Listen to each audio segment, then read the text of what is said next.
Welcome to the Super Over. I'm Jarrod Kimber. With me today is Auckland legend Stuart Meaker. Meeks, were India haunted by Daryl Mitchell's incredible gauntness and his sweatiness and the beard dripping and everything else? In the end, that might go down as one of the most important innings of all time. And for a long period, we were sitting there going, Daryl Mitchell shouldn't be on the field. This doesn't look safe to us. He certainly looked very Halloween-y for a period of time, and at one point we did think we would have to try and resurrect him because he was flat on his bum as soon as Will Young got out. But no, it was a hell of a knock. I think he showed a lot of grit, a lot of determination, pushed himself through, even though we thought that at one point he genuinely would have had to go off the field.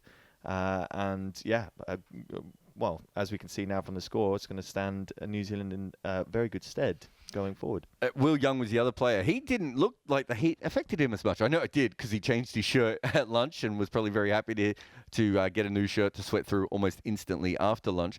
I thought Will Young probably played the best innings we've seen in Test cricket from him.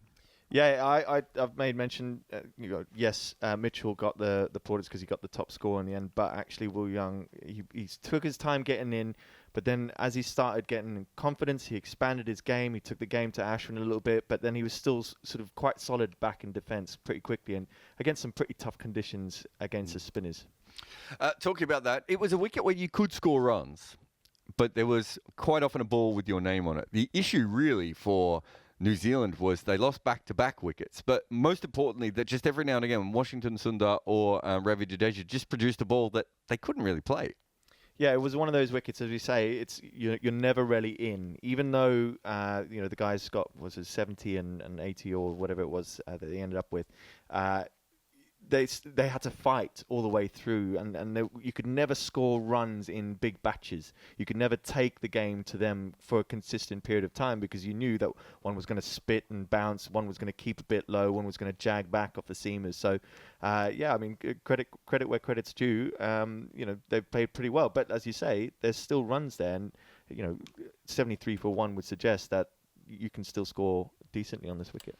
It was 73 for 1. And then, I think we felt that New Zealand were under par, and I don't think there's anything I've seen that has changed my opinion on that, even if India have gone the other way.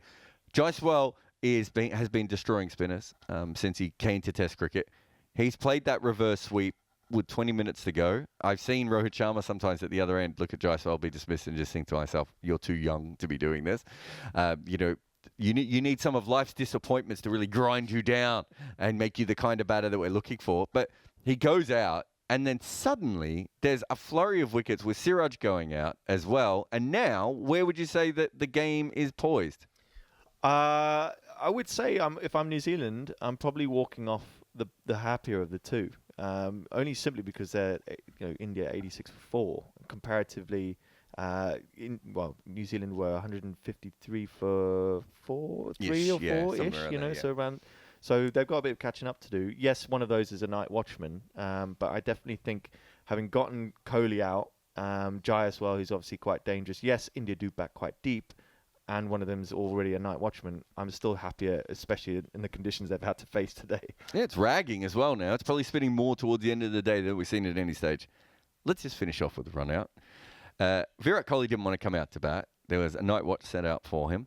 Obviously, Mohammad Siraj faced one ball, took one review, and went back. And he's probably thinking, not my greatest day of international cricket.